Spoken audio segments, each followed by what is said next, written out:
Imagine a dystopian world where the system you're trapped in leaves you no choice but to perform your socially constructed gender and be commodified for entertainment. How about a world where advanced technology reshapes sexual desire, unbinding it from the constraints of your physical body? Greetings, my name is Crystal Jane V. Laksamana, but you can call me CJ, and welcome to my analysis for MMS 111, Gender and Multimedia.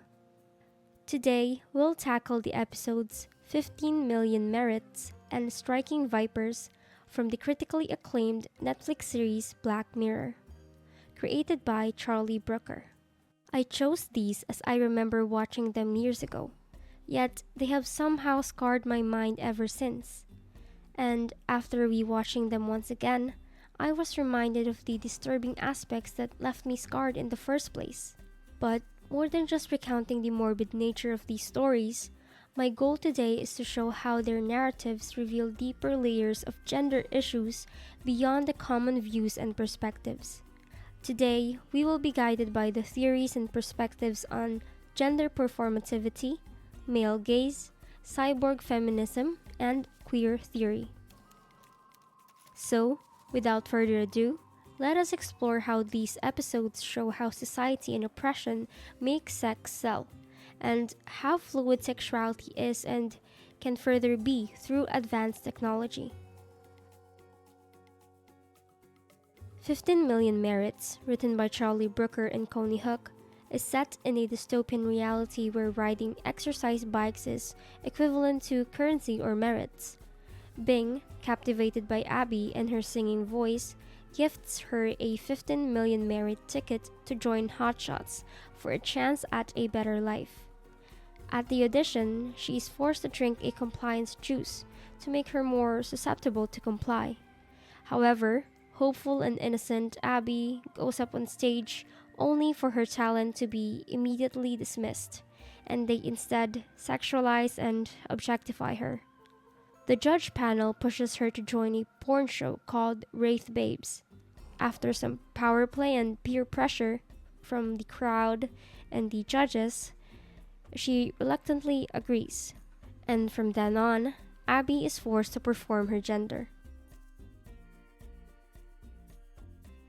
The story seems to critique the link between Judith Butler's theory of gender performativity and Laura Mulvey's male gaze. The system reduces femininity into a performance, a mere marketable product, and the male gaze of the judges and the audience assigns values to the women's bodies.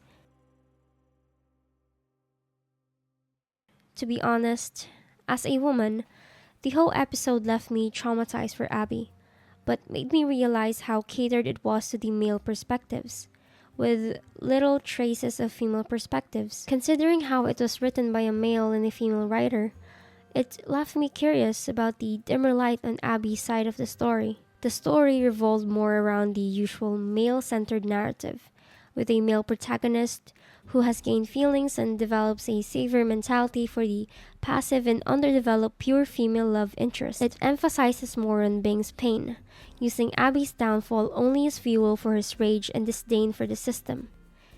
Yet, in the end, they face different gendered consequences. He, also forced by the system to perform a rebellious identity for entertainment, while Abby is forced to do sexual labor. Even though they may stare at the same beautiful view and live the same luxurious life, both are essentially trapped in a birdcage of oppression. Although one, in my view, is more constantly physically traumatized than the other. The dialogues reveal how women are portrayed as submissive, even in the sexual industry. Her oppression isn't just as a female, but it's intersectional, with a low-class status and perceived attractiveness, which makes her more vulnerable to exploitation by the patriarchal media industry. Her life becomes doomed to solely exist to be charming, innocent, and sexually attractive for men's pleasure and entertainment. And as they say, sex sells, which is a brutal reality that characters like Abby face, which seems to reflect our real world in a way as well, doesn't it?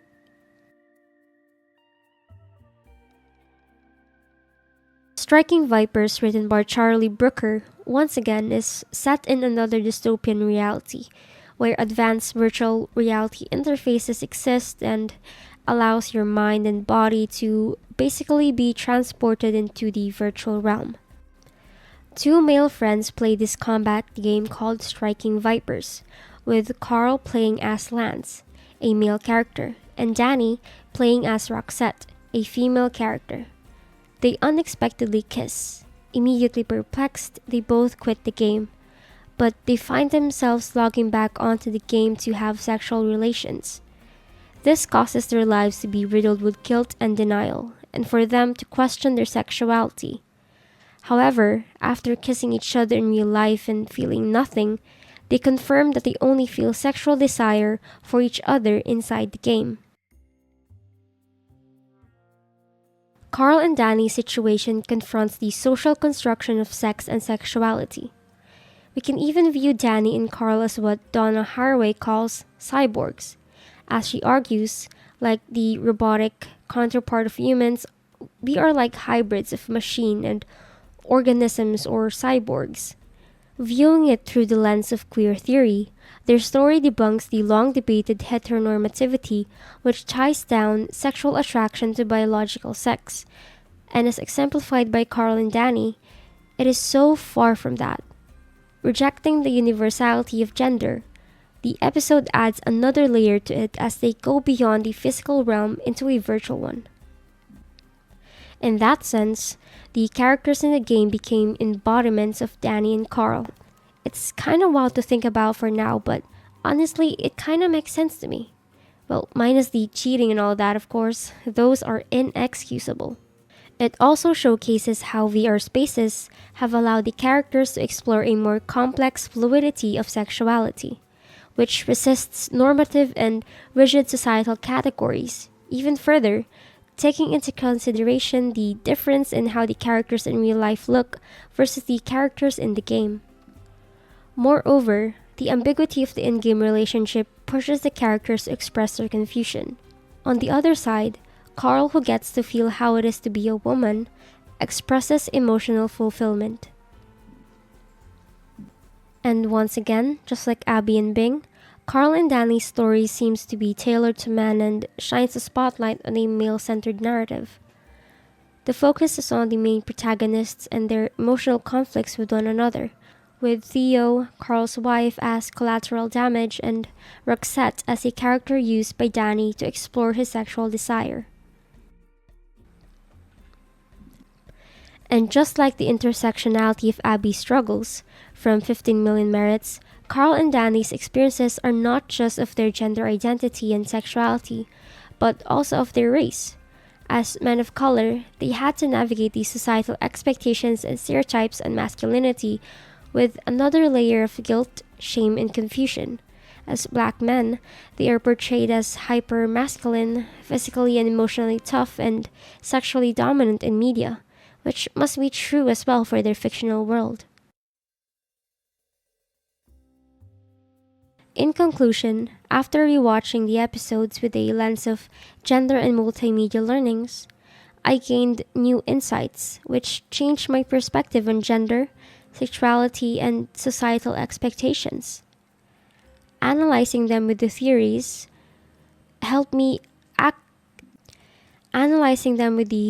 and perspectives helped me assess them more critically. And it made me realize how media like those can challenge and expand on those theories and perspectives. The dystopian worlds I discussed are two sides of the same coin. One reinforces oppressive social constructs, while the other allows for new exploration of gender fluidity. Media like these already challenge conventional perspectives in a futuristic way, and reveal the possibilities of deconstructing gender and sexual norms. I believe that gender, which is a social construct, and sex, which includes intersex, sexual orientation, and identity are not binary or rigid, but fluid and dynamic. And the stories I discussed illustrate the potential to go beyond that, and rather creatively.